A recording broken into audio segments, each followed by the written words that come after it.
ദേശത്ത് കടന്നു വന്ന ക്രൂശിക്കപ്പെട്ട ക്രിസ്തുവിനെ പ്രസംഗിക്കാൻ നിങ്ങൾക്ക് ഒരവസരമൊരുക്കിയതുകൊണ്ട് ദൈവത്തിന് സ്തോത്രം ചെയ്യുകയാണ്. ദൈവകൃപയിൽ ആശ്രയിച്ച് കർത്താവിന്റെ ദാസൻ ഓർമ്മിപ്പിച്ചതുപോലെ ഇന്ത്യ മഹാരാജ്യം സ്വാതന്ത്ര്യം പ്രാപിച്ചിട്ട് 78 വർഷക്കാലമായി. ആ 78ാമത് സ്വാതന്ത്ര്യ ദിനത്തിന്റെ ആഘോഷത്തോടുള്ള ബന്ധത്തിൽ ജനമായിരിക്കുമ്പോൾ വിവിധ നിലകളിൽ ഇന്ത്യ മഹാരാജ്യത്തുള്ള ജനം ഈ സ്വാതന്ത്ര്യം ആഘോഷിച്ചുകൊണ്ടിരിക്കുകയാണ്. ദൈവത്തിന്റെ കൃപയിൽ ആശ്രയിച്ച് പറയട്ടെ, ഇന്ത്യ മഹാരാജ്യം എന്ന് പറയുന്ന രാജ്യം, ആ രാജ്യം അനേക രാജ്യങ്ങൾ, വിദേശ രാജ്യത്തുള്ള അനേകർ കടന്നു വന്ന് ഇന്ത്യ മഹാരാജ്യത്തെ ഭരിക്കുവാനായിട്ട് ഇടയായി തീർന്നിട്ടുണ്ട്. ബ്രിട്ടീഷുകാരുടെ ഭരണകാലഘട്ടത്തെക്കുറിച്ച്, ആ ഭരണകാലഘട്ടത്തിൽ നിന്ന് ഇന്ത്യ മഹാരാജ്യത്തിന് ലഭിച്ച സ്വാതന്ത്ര്യം, അതായത് ബ്രിട്ടീഷുകാര് തങ്ങളുടെ ഭരണം അവസാനിപ്പിച്ച് ഇന്ത്യയിൽ നിന്നും കടന്നുപോയിട്ട് 78 വർഷക്കാലം തികയുകയാണ്. ഈ 78 വർഷക്കാലമായിട്ട് ജനം അനുഭവിക്കുന്ന സ്വാതന്ത്ര്യത്തെക്കുറിച്ചാണ് പറയുന്നത്. എന്നാൽ നാം ചരിത്രപരമായി ചിന്തിക്കുമ്പോൾ ഇങ്ങനെ ഒരു പഴഞ്ചൊല്ല് കേട്ടിട്ടുണ്ട്: ഉണ്ണി പിറന്നാലും ഓണം പിറന്നാലും ഓരന് കുമ്പിളിൽ കഞ്ഞിയെന്ന്. ഉണ്ണി പിറന്നാലും ഓണം പിറന്നാലും ഓരന് കുമ്പിളിൽ കഞ്ഞിയ. ഇന്ത്യ രാജ്യം സ്വാതന്ത്ര്യം നേടി. അതിൻ്റെ പരിണിത ഫലമായിട്ട് ഒരു വിഭാഗം സുഖലോലുപരായി ജീവിതം നയിക്കുമ്പോൾ മറ്റൊരു വിഭാഗം ഇന്നും കഷ്ടതയിലൂടെ കിടക്കുവാൻ കിടപ്പാടമില്ലാതെ, വിദ്യാഭ്യാസം ചെയ്യുവാൻ അവസരങ്ങളില്ലാതെ അങ്ങനെ പാടുപെടുന്ന ഒരു വലിയ ജനസമൂഹത്തെ നമ്മുടെ രാജ്യത്ത് കാണുവാനായിട്ട് കഴിയുന്നുണ്ട്. ഇന്ന് ഞങ്ങളിവിടെ പറയുവാനായിട്ട് ആഗ്രഹിക്കുന്നത്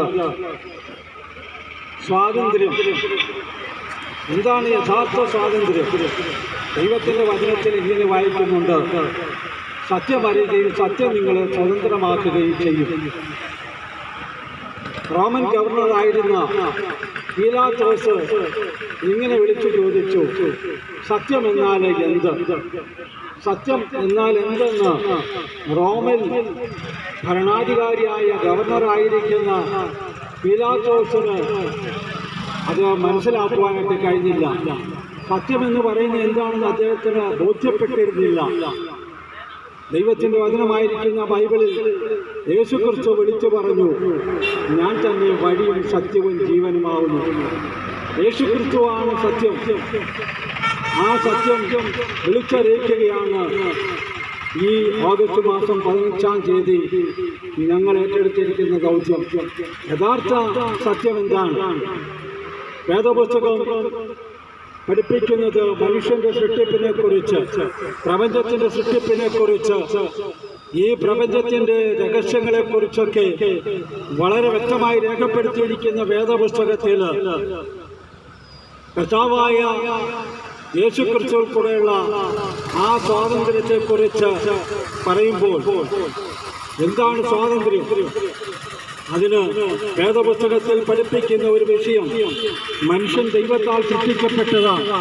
ഈ സൃഷ്ടിക്കപ്പെട്ട മനുഷ്യൻ പാപം ചെയ്തു. ആ പാപത്തിന്റെ പരിണിതഫലമായി മനുഷ്യന് അനുഭവിക്കേണ്ടി വന്നതായ ചില വിഷയങ്ങളെക്കുറിച്ചാണ് പറയുന്നത്. എന്താണ് പാപം? പാപം എന്ന് പറഞ്ഞാൽ ബൈബിളിന്റെ അടിസ്ഥാനത്തിൽ ചിന്തിക്കുമ്പോൾ ലക്ഷ്യം തെറ്റുക എന്നാണ് അതിനർത്ഥം. എന്താണ് ലക്ഷ്യം തെറ്റുക? ദൈവം മനുഷ്യനെ സൃഷ്ടിച്ചത് എന്തിനു വേണ്ടിയാണോ ആ ദൈവത്തിന്റെ സൃഷ്ടിപ്പിന്റെ ഉദ്ദേശത്തിൽ നിന്ന് മനുഷ്യൻ തെറ്റിപ്പോയി. അതിന് പറയുന്ന പേരാണ് പാപം. മനുഷ്യൻ പാപം ചെയ്തപ്പോൾ സംഭവിച്ചത് വേദപുസ്തകം ഇങ്ങനെ പറയുന്നു: ഒരു വ്യത്യാസവുമില്ല, എല്ലാവരും പാപം ചെയ്ത് ദൈവ തേജസ് ഇല്ലാത്തവരായി തീർന്നു. എല്ലാവരും പാപം ചെയ്ത് ദൈവ തേജസ് ഇല്ലാത്തവരായി തീർന്നു. അപ്പോൾ മനുഷ്യനായി പിറന്ന എല്ലാവരിലും പാപമുണ്ട്. അത് പണ്ഡിതനായാലും പാമരനായാലും പണക്കാരനായാലും പാവപ്പെട്ടവനായാലും വിദ്യാസമ്പന്നനായാലും വിദ്യാഹീനനായാലും എല്ലാ മനുഷ്യനിലും പാപമുണ്ട്. കാരണം മനുഷ്യന്റെ സൃഷ്ടിപ്പിന്റെ സമയത്ത് തന്നെ പാപം മനുഷ്യനിൽ കടന്നുകൂടിയതായിട്ട് ദൈവവചനത്തിൽ കാണുന്നു. ആയതുകൊണ്ട് ഈ പാപത്തിൽ നിന്ന് മോചനം നൽകുക, അതാണ് ദൈവത്തിന്റെ ഉദ്ദേശം. യഥാർത്ഥ സ്വാതന്ത്ര്യം എന്ന് പറയുന്നത് അതാണ്. യഥാർത്ഥ മോചനം എന്ന് പറയുന്നത് പാപത്തിൽ നിന്നുള്ള മോചനമാണ്. ഈ ശബ്ദപരിധിക്കുള്ളിൽ ഞങ്ങളെ ശ്രമിക്കുന്ന പ്രിയപ്പെട്ടവരെ, നിങ്ങൾ പാപത്തിൽ നിന്ന് മോചനം പ്രാപിച്ചിട്ടില്ല എങ്കിൽ നിങ്ങൾ യഥാർത്ഥ സ്വാതന്ത്ര്യം അനുഭവിക്കുന്നില്ല. യഥാർത്ഥ സ്വാതന്ത്ര്യം നിങ്ങൾക്ക് ലഭിച്ചിട്ടില്ല. പാപത്തിൽ നിന്ന് മോചനം പ്രാപിക്കുവാനുള്ള ഏക വഴി അതാണ്. യേശു പറഞ്ഞു, ഞാൻ തന്നെ വഴിയും സത്യവും ജീവനുമാകുന്നു. ആ ജീവന്റെ വഴിയായ ആ സത്യത്തിന്റെ മാർഗമായ യേശുക്രിസ്തുവിന്റെ മാർഗത്തിലൂടെ മാത്രമേ മനുഷ്യന് പാപത്തിൽ നിന്നുള്ള മോചനമുള്ളൂ. പാപത്തിൽ നിന്നുള്ള മോചനത്തെയാണ് യഥാർത്ഥ സ്വാതന്ത്ര്യം എന്ന് പറയുന്നത്. ആയതുകൊണ്ട് ഈ യഥാർത്ഥ സ്വാതന്ത്ര്യം അനുഭവിക്കുവാൻ ഇന്നേക്ക് 2000 വർഷങ്ങൾക്ക് മുമ്പ് മനുഷ്യവർഗത്തിന്റെ പാപത്തിന്റെ പരിഹാരത്തിന് വേണ്ടി കാൽവരി കൊലക്കളത്തില് 2 കള്ളന്മാരുടെ മധ്യത്തിൽ ക്രൂശിക്കപ്പെട്ട ക്രിസ്തുവിനെ ഞങ്ങൾ ഉയർത്തുകയാണ്. ഞങ്ങളോ ക്രൂശിക്കപ്പെട്ട ക്രിസ്തുവിനെ പ്രസംഗിക്കുന്നുവെന്ന് പൗലോസ് വിളിച്ചു പറഞ്ഞു. എന്തുകൊണ്ടാണ് ക്രൂശിക്കപ്പെട്ട ക്രിസ്തുവിനെ പ്രസംഗിക്കുന്നത്? മനുഷ്യനായി വന്ന യേശുക്രിസ്തു, അതെ, യേശുക്രിസ്തുവിനെ കുറിച്ച് നാം പഠിക്കുമ്പോൾ 4 കോടതികളിൽ 5 പ്രാവശ്യം യേശുക്രിസ്തുവിനെ ന്യായവിസ്താരം നടത്തി. യേശുക്രിസ്തുവിൽ ഒരു പാപവുമില്ലായിരുന്നു. യേശുക്രിസ്തുവിന്റെ ജനനത്തെ കുറിച്ച് പഠിക്കുമ്പോൾ തന്റെ ജനത്തെ പാപത്തിൽ നിന്ന് രക്ഷിപ്പാനിരിക്കൊണ്ട് അവൻ യേശു എന്ന് പേരിടണമെന്ന് പറഞ്ഞിരിക്കുന്നു. അപ്പൊ യേശു പാപമില്ലാത്തവനായിട്ട് ജനിച്ചു, പാപികൾക്ക് വേണ്ടി ക്രൂശിൽ മരിച്ചു, അടക്കപ്പെട്ടു, ഉയർത്തെഴുന്നേറ്റു. ആ ഉയർത്തെഴുന്നേറ്റ് യേശുക്രിസ്തുവിലൂടെയാണ് യഥാർത്ഥ സ്വാതന്ത്ര്യം ലഭിക്കുന്നത്. യേശുക്രിസ്തുവിനെ സ്വന്തം രക്ഷകനും കർത്താവുമായി സ്വീകരിക്കുന്ന ഏതൊരു വ്യക്തിക്കും ഈ സ്വാതന്ത്ര്യം അനുഭവിക്കുവാൻ കഴിയുന്നു. ഈ സ്വാതന്ത്ര്യം അനുഭവിക്കുന്നതിന്റെ ഫലമായിട്ട് ദൈവത്തിന്റെ വചനത്തിൽ നമ്മോടൊരു ചോദ്യം ചോദിക്കുന്നുണ്ട്.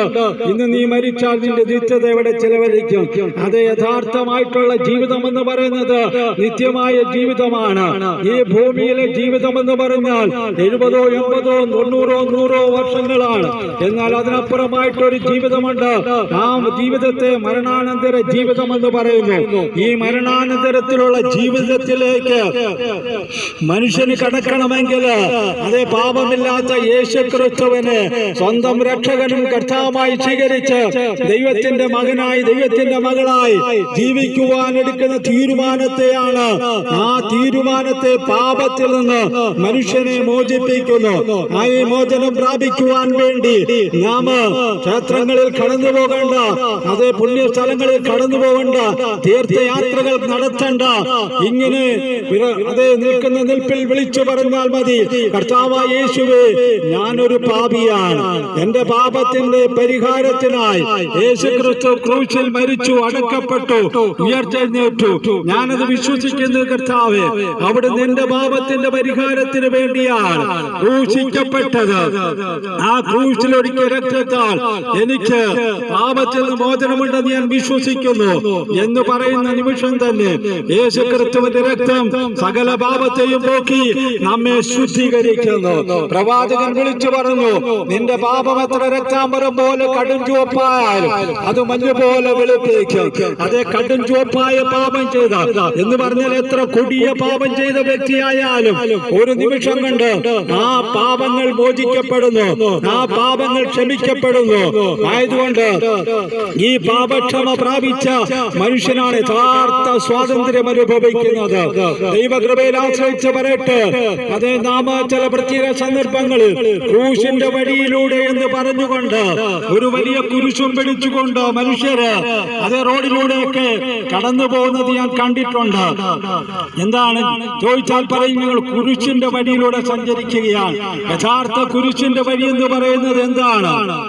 മനുഷ്യന് അതേ നടന്നു പോകുക, പാപത്തെ പച്ചവെള്ളം പോലെ വലിച്ചു കുടിച്ചുകൊണ്ട് നടന്നു പോകുമ്പോൾ ഒരു സ്ഥലത്ത് ചെന്നിട്ട് അവിടെ നിന്നിട്ട് അതേ ഉയരങ്ങളിലേക്ക് നോക്കുകയാണ്. എന്താണ് ആ ഉയരങ്ങളിലേക്ക് നോക്കുന്നത്? യേശു ക്രിസ്തുവിന്റെ ക്രൂശിന്റെ ചുവട്ടിൽ വന്നു നിന്നുകൊണ്ട് കർത്താവേ ഞാൻ പാപിയാണ്, എന്റെ പാപത്തിന്റെ പരിഹാരത്തിനായി അവിടുന്ന് ക്രൂശിക്കപ്പെട്ടുവെന്ന് ഞാനത് വിശ്വസിക്കുന്നുവെന്ന് പറഞ്ഞുകൊണ്ട് പാപങ്ങൾ ഏറ്റുപറഞ്ഞുപേക്ഷിച്ചുകൊണ്ട് പാപിയായ മനുഷ്യൻ പാപത്തിന്റെ വഴി വിട്ട് ദൈവത്തിന്റെ വഴിയിലൂടെ സഞ്ചരിക്കുന്നതിനെയാണ് ക്രൂശിന്റെ വഴി എന്ന് പറയുന്നത്. ദൈവത്തിന്റെ കൃപയിൽ ആശ്രയിച്ച് പറയട്ടെ, ആ ക്രൂശിക്കപ്പെട്ട ക്രിസ്തുവിനെ ഇവിടെ വരച്ചു കാണിക്കുവാനായിട്ട് ആഗ്രഹിക്കുകയാണ്.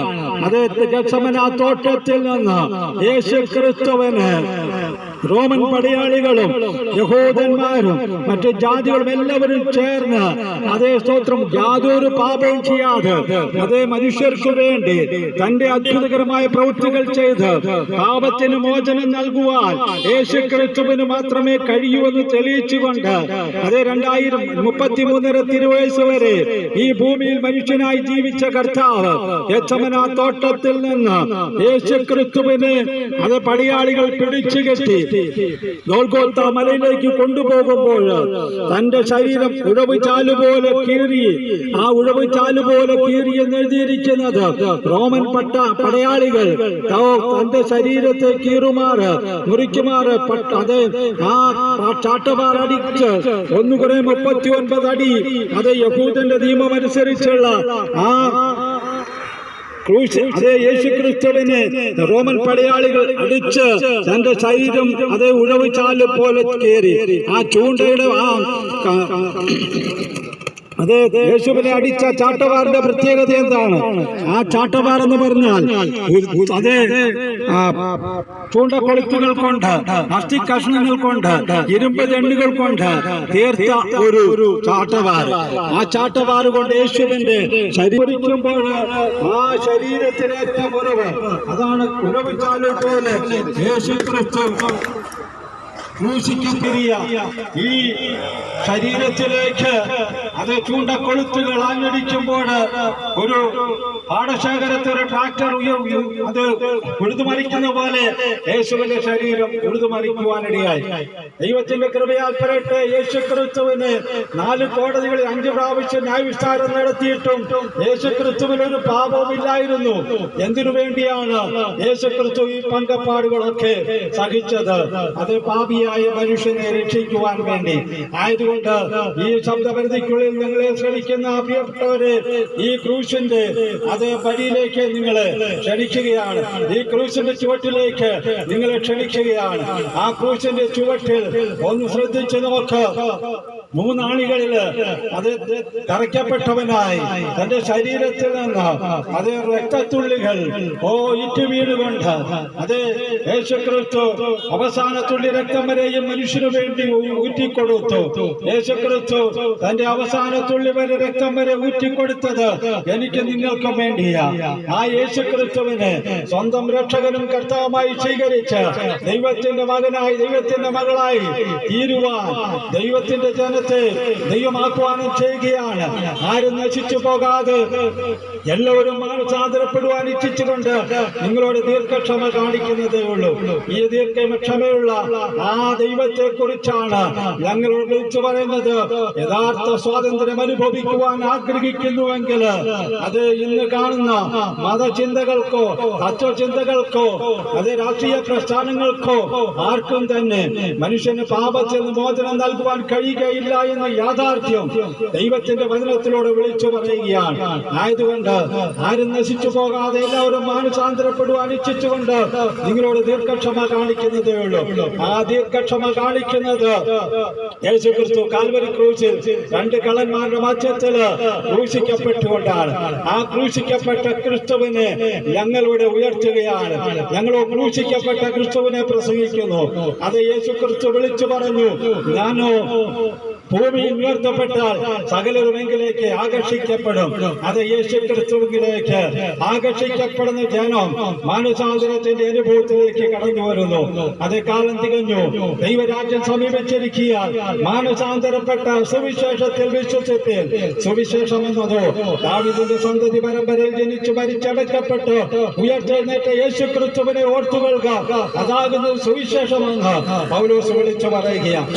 ആ സുവിശേഷത്തിന്റെ മർമ്മം ഈ ദേശത്ത് അത് വിളിച്ചറിയിക്കുവാൻ സർവകൃപാലുവായ ദൈവം ഞങ്ങൾക്കൊരുക്കി തന്ന ഈ സമയത്തെ ഓർത്ത് ദൈവത്തെ സ്തുതിക്കുകയാണ്.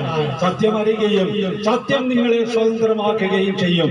ഈ സ്വാതന്ത്ര്യം അനുഭവിക്കുവാൻ, പാപത്തിന്റെ ചങ്ങലയിൽ നിന്നും മോചനം പ്രാപിക്കുവാൻ, യേശുക്രിസ്തുവിനെ സ്വന്തം രക്ഷകനും കർത്താവായി സ്വീകരിച്ച് ദൈവത്തിന്റെ മക്കളായി തീരുവാൻ ദേശവാസികളെ ദൈവം സഹായിക്കട്ടെ എന്ന പ്രാർത്ഥനയോടുകൂടെ സമയം തന്ന ദൈവദാസന്മാർക്ക് നന്ദി അറിയിക്കുന്നു. ദൈവം നമ്മെ ഏവരെയും അനുഗ്രഹിക്കുമാറാകട്ടെ.